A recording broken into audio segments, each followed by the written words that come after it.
Many people don't realize that there are large areas of forest preserve very near to Chicago. In 96 or 97, I was having a terrible year.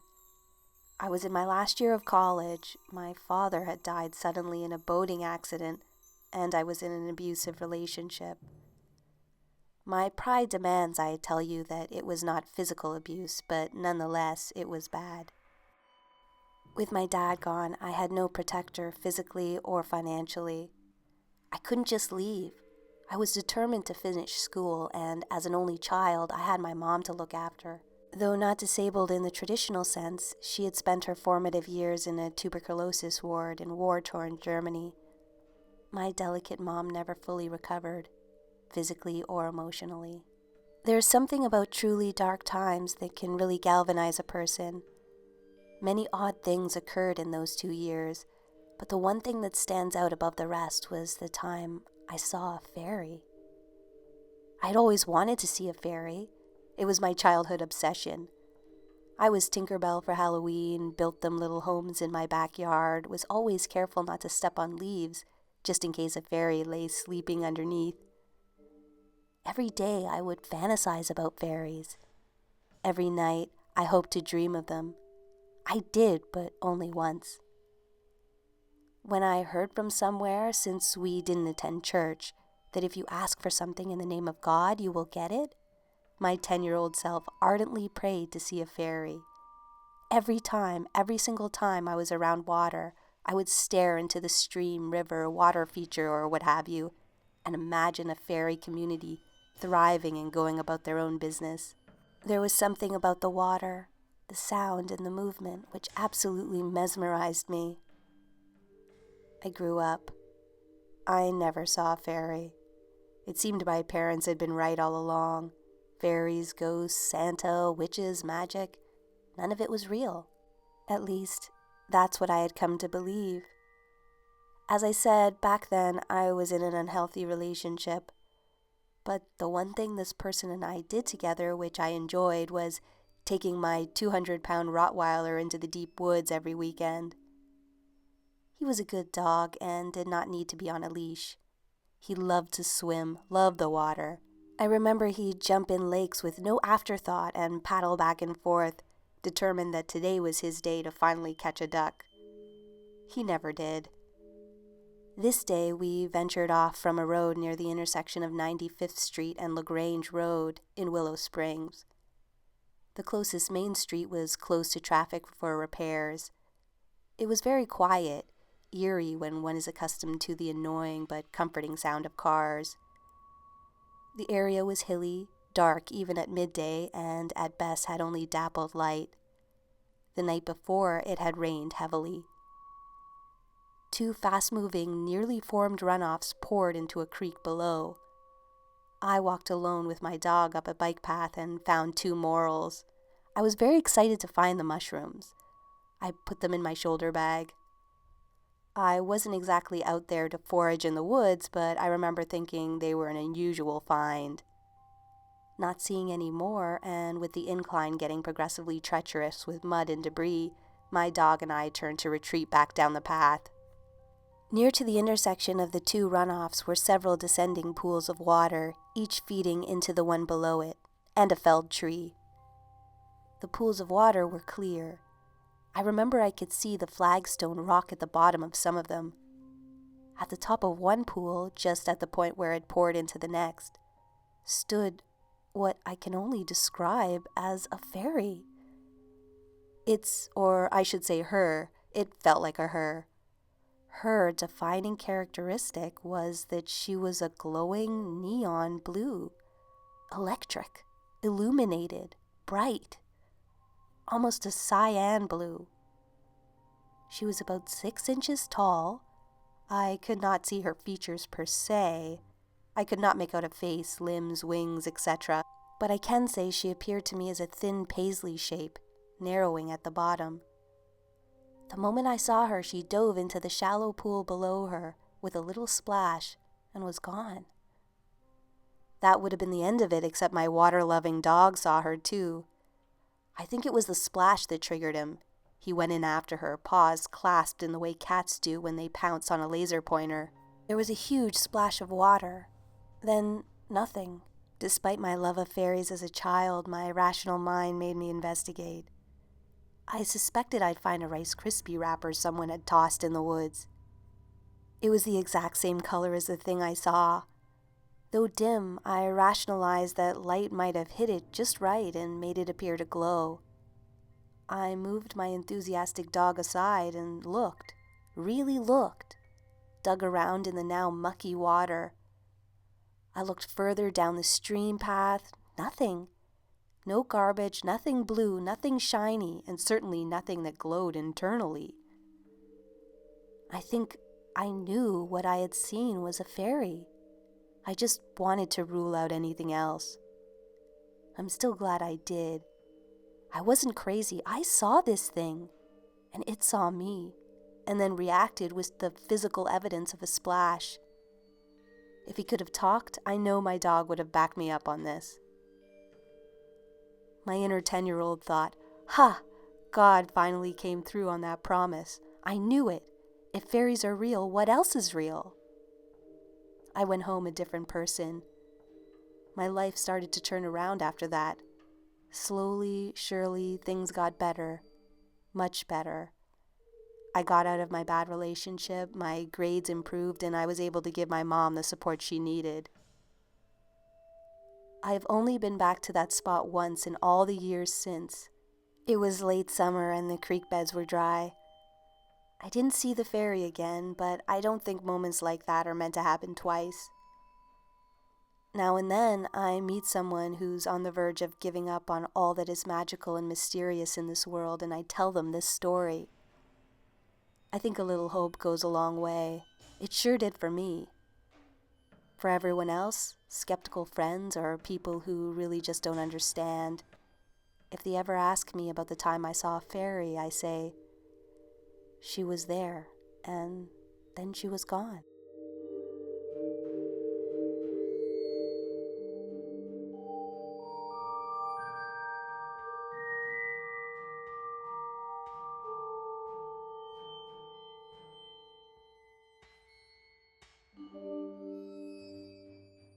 On December 15th, 2017, I was attempting to capture the breathtaking manner in which the late afternoon sun was filtering into my kitchen.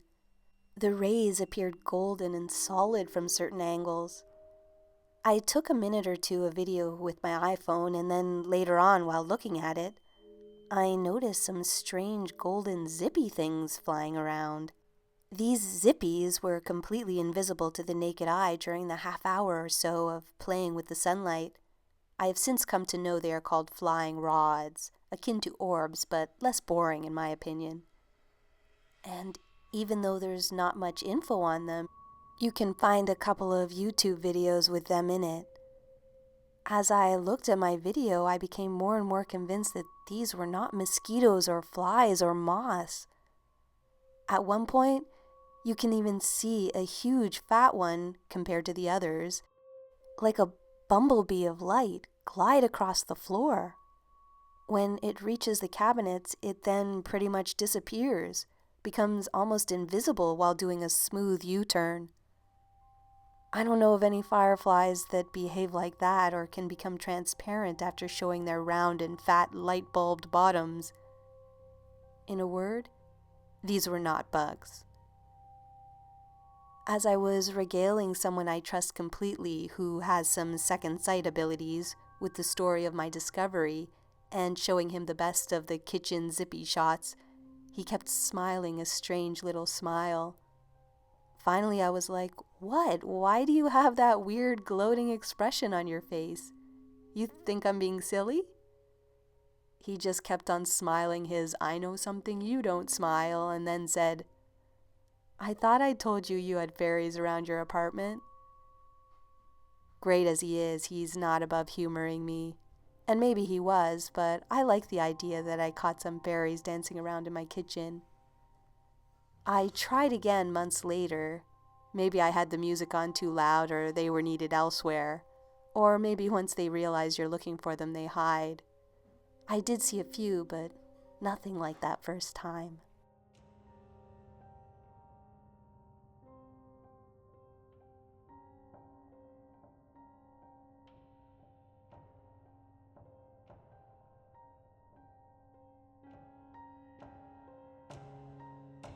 In 1998, I was in a bad marriage. To get away from the house, I would often take my daughter, who was almost a year old at the time, and drive around the empty country roads in my area. There was a river and a waterfall not far from where I lived where I liked to stop. Sometimes I would take my daughter down to the river and we would search for driftwood. On a few of these occasions, this huge black dog would show up out of nowhere and saunter over and play with my daughter. It was very gentle with her. She was only a year old, mind you, but it was never aggressive or rough with her, always gentle and patient. I tried to find out who the dog belonged to, but no one in the area had a dog like that, or had ever even seen this dog before. I thought this was strange, but didn't put too much thought into it. One day around this time, I was upset because of some distressing circumstances with my husband and decided to go for a drive. My daughter was asleep in the back seat, and I decided to park near the waterfall to collect my thoughts. I was feeling desperate because of the situation I was in with my marriage, and I started to cry. As I cried, I glanced out the driver's side window. There, hovering just outside the window, I saw a small maroon being, about 1.5 inches tall. At first, I thought it was a bug, but then I realized it couldn't be a bug. It had a distinct form like that of a tiny woman. It looked at me, and I looked at it, and then it flew away. Immediately, my desperation melted away, and I was filled with a sense of joy and wonder. Later, as I drove back home, I noticed this apartment duplex that felt like it was made for me. The next week, I got the courage to tell my husband I was leaving. I moved into the duplex I saw that day and was very relieved. Fast forward 2 years, and I had been living in this duplex with my daughter quite happily when I got into a car accident and ended up being in the hospital. Recovering at home later, I was feeling frightened and desperate, similar to the way I'd been feeling when I was in my bad marriage. And this black dog showed up again. I don't know how he found us, but he hung out with us for about a week, playing with my daughter, cheering us both up, and then he was gone. I don't know if that was a fairy dog or if it was connected in some way to the being I saw by the waterfall, but I just feel blessed and grateful that I've been able to see what I have seen.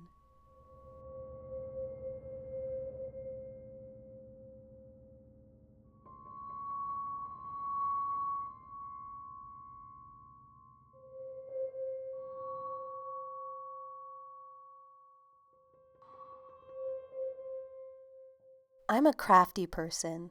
I don't mean crafty like clever or cunning. I mean, I like to make crafts with pressed flowers and dried leaves. Some people might think making crafts is a waste of time, but I personally find it very relaxing. One of my favorite things to do is to sit in front of YouTube listening to stories and make candle holders or wreaths or wind chimes with my glue gun and the interesting pieces of nature I found in the forest near my house. One of the best crafts I ever made is a beautiful fairy lantern, which is a decorated mason jar with a silhouette of a fairy on it and an electric tea light inside. It doesn't sound too impressive, but trust me, it looks amazing. Anyway, this happened last year, right after Halloween. I was out in the forest collecting pine cones, acorns, and berries for my next project. It was late afternoon. There's a hiking path through the forest I usually follow, but I didn't want to go too far inside because at this time of year the sun goes down early, around 4:30 or so, and I didn't want to be in the forest after dark. It was unseasonably warm that day, and for some reason I was having a much easier time than usual finding usable materials. It was like everywhere I looked there was a perfect seed pod or an acorn with a vibrant green bottom and a top without any chips or dings in it. And I soon found myself being led deeper and deeper in the forest because I kept spotting more and more great finds. Eventually, I noticed that it was starting to get dark, and I knew that if I didn't head back soon, I would still be in the forest after nightfall. At the same time, I noticed something glittering up ahead on the trail. I decided to take a second to quickly see what it was. And though I couldn't figure out what was glittering, I did find a beautiful snail shell sitting on a leaf. I was about to pick it up and see if it still had a snail inside when something hit me on the head. It didn't hurt, but I definitely felt something small hit me. I looked up and saw a crow sitting on a branch above my head, staring at me. I ran my fingers through my hair and found a small twig, and just assumed that the crow had knocked the twig loose, and that's what had hit me. I went to look at the snail shell again, and it was gone. This was very strange because I only looked away for a few seconds, and even if there was a snail in that shell, snails don't move that fast. This confused me, so I started looking around, searching for the snail shell, assuming it had slipped under a leaf or something. Where I'd seen the shell was right next to a bush with small, bright red berries on it. I started to look more closely at this bush when something suddenly burst out of the bush and zipped across the path, and then disappeared into the bushes on the other side. My first instinct was that it was a rabbit, but on second look, it did not look like a rabbit. It looked like a small person. It was on 2 legs, not 4 like an animal, and seemed to be wearing rustic clothing. I remember brown overalls and a greenish-brown shirt. Its skin was olive-toned and it had messy brown hair. This is what I remember from the split second I looked at it. It moved as fast as a rabbit, but I'm sure it wasn't a rabbit. It seemed wild, but there was something cute about it too, like it was a kid, but much smaller than a kid, about the size of a bunny. I didn't feel threatened or like it had an evil energy to it, but I still felt freaked out enough that I had to get out of there right away. I ran all the way back down the path and only stopped when I was out of the forest. And it was a good thing too, because it was pretty much dark by that time. Thinking back, I think I might have stumbled upon a fairy child playing in the bushes, and maybe the snail shell belonged to him. I feel like it was a him, not a her. I think the crow was trying to distract me so the fairy child could get his snail shell and slip away, but I looked back too quickly. At least, this is how I imagine the situation, because it didn't feel negative in any way. It just felt as if 2 worlds collided that weren't meant to. I have been back to the same spot in the forest a few times since then, but I have not experienced anything like I did on that day. It was a truly strange and magical experience. I know many people are skeptical about this kind of thing and might think what I saw was a trick of the light, but I have 20/20 vision and it wasn't that far away from me. This wasn't an animal. It wasn't a trick of the light. I saw a fairy that day, and I truly believe there is more to this world than we understand.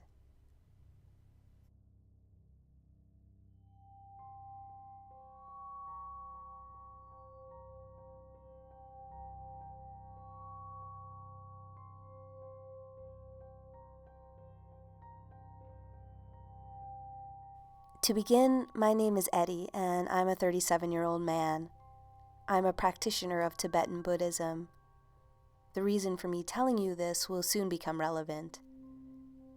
In Tibetan Buddhism, or Vajrayana, we recognize a whole host of unseen beings, from gods to demons to ghosts, and what can commonly be understood as fairies, gnomes, etc. Though called by different names, their nature is the same.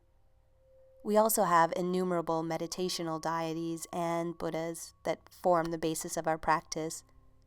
One of the best known is Chenrezig, the Buddha who is the universal embodiment of compassion and loving kindness.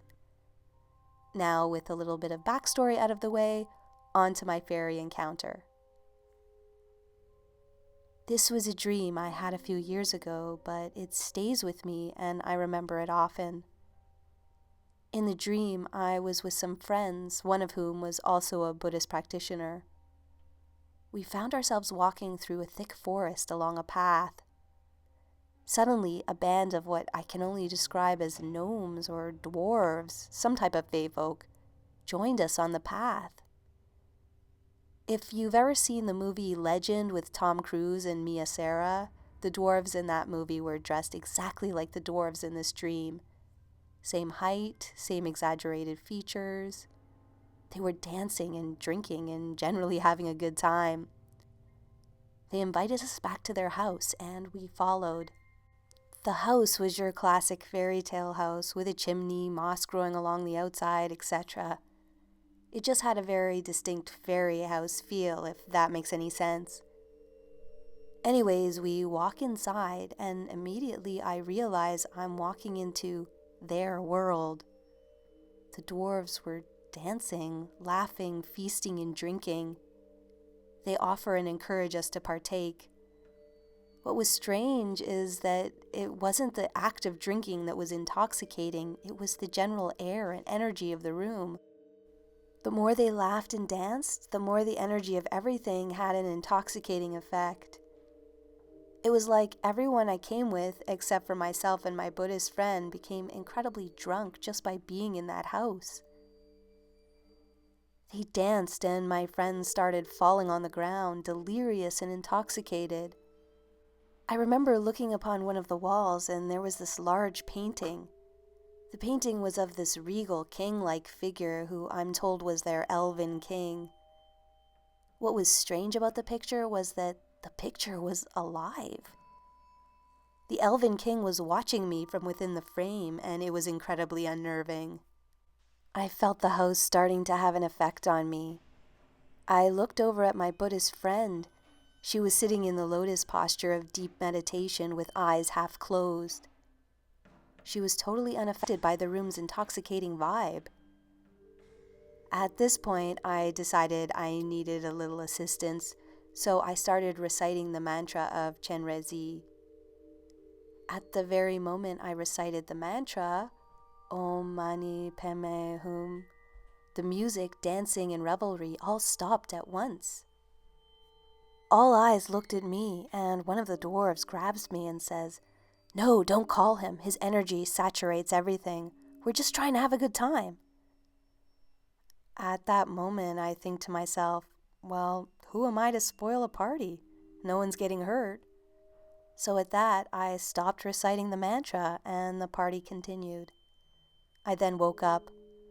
Sometimes you have dreams that have such a real, profound quality to them that they seem so much more than just dreams.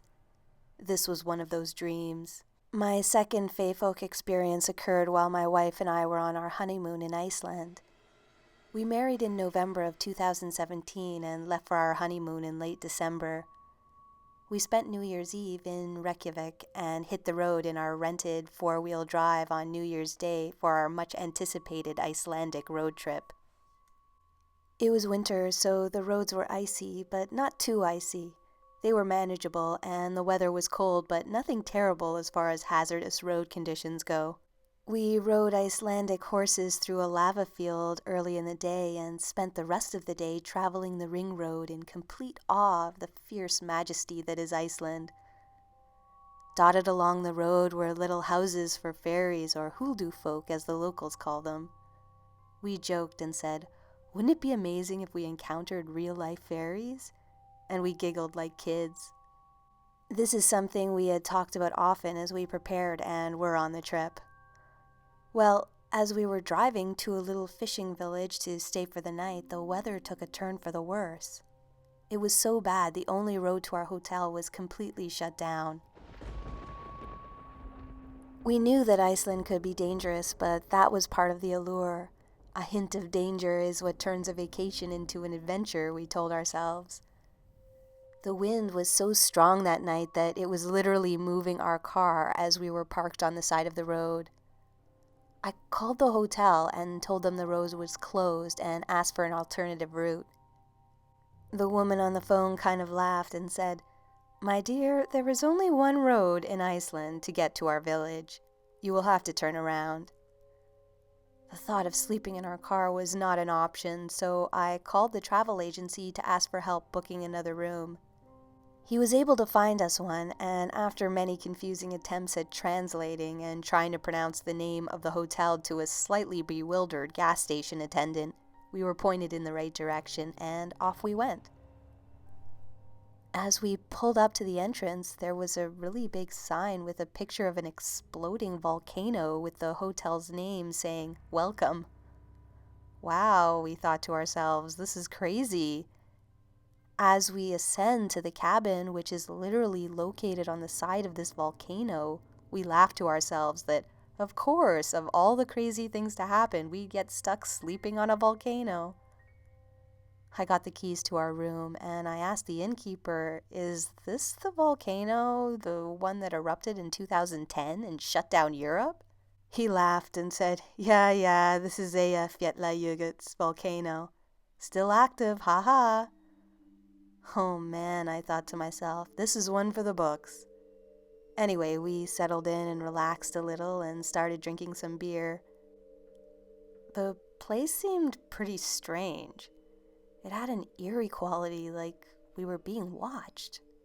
Nothing scary, just that we weren't alone. I had heard that fae folk activity and paranormal activity in general were pretty active in areas that had a lot of geological activity, like volcanoes, for instance. Anyway, here's where our Huldu experience comes in.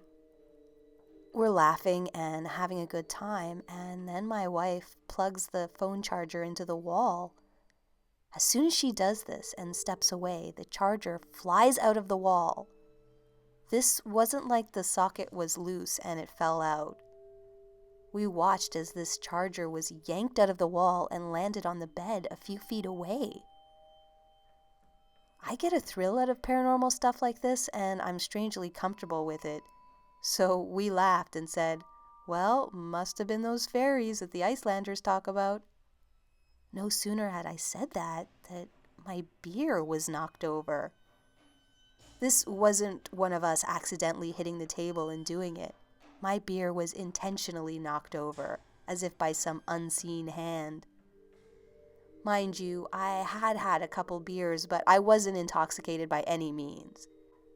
Beer in Iceland is way too expensive for that. Considering how pricey beer is, I got a little irritated and said out loud, "Come on, we're just trying to have a good time." I guess they decided we weren't causing any harm and so let us be. We didn't experience any more activity after that.